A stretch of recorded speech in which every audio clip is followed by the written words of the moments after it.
And we begin with that new information on that explosion that happened in Esparto about a week ago. This morning, the fire chief and others wrapped up a news conference revealing that DNA testing is now underway to identify the remains of the victims killed in last week's explosion. The Yolo County Undersheriff Coroner said those results from what is described as rapid DNA testing should be known within 48 hours. And while families continue to wait for more answers about their loved ones who were at that fireworks facility in Yolo County, we are learning more about who those victims are. We still don't have official confirmation of one of the 7 victims, but family members have now identified 6 of them.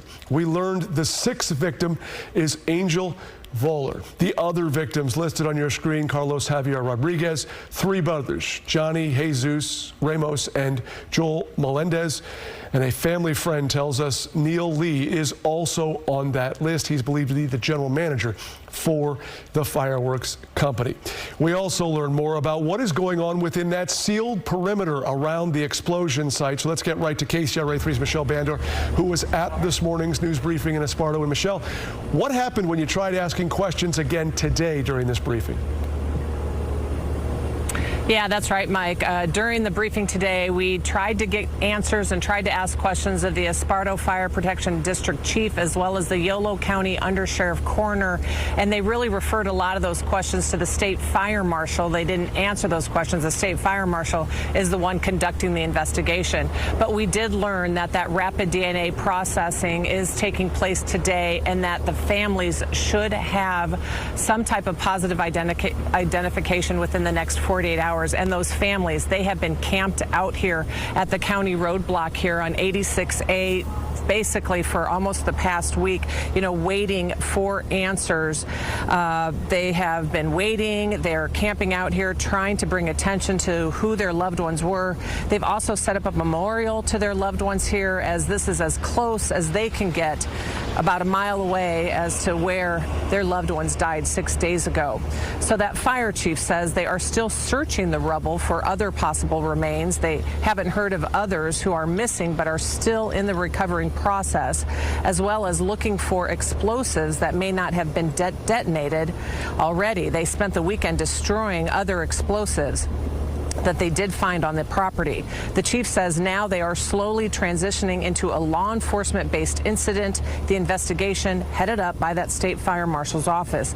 And they couldn't answer specifics about such as the point of origin of the explosion, if it was the commercial grade fireworks or agriculture chemicals or products. KCRA 3 Investigates first reported this property was only zoned for ag, not for fireworks. Again, this is a incredibly complicated incident and investigation. There are so many layers to this, and given our statements from earlier, we are not the lead agency on this investigation. We've requested the Office of the State Fire Marshal to do that, and so I don't have any comments on the investigation. Last week, I asked you about inspections at the facility. Have you had a chance to go back and look at your records and find out when the last inspection was here? Was there safety checks done? Did they pass those safety checks? And also, why was your department conducting those inspections when you do have a volunteer firefighter who has this business? Again, that is part of the ongoing investigation, and I won't comment directly on all. I can't comment directly on all of that. I don't have all that information, but I can tell you, like I've said before, we were aware of the facilities, and I said we did site visits. I did not say we did inspections. So just to clarify that, site visits were just to be aware of what was here.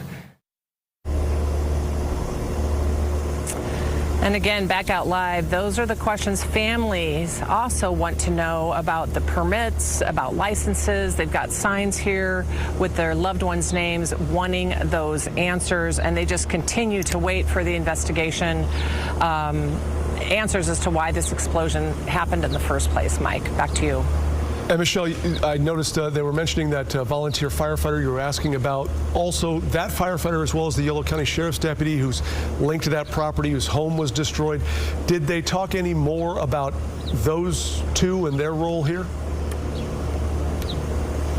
Yeah, again, they were saying, that's part of the investigation. They don't want to, hurt the integrity of the investigation, only saying that that volunteer firefighter is on an absence of leave right now. And when we asked specifically about the sheriff's deputy who owns the property, as you said, the undersheriff only said it's a personnel matter and wouldn't answer that either. So just trying to connect all the dots here as the days go by.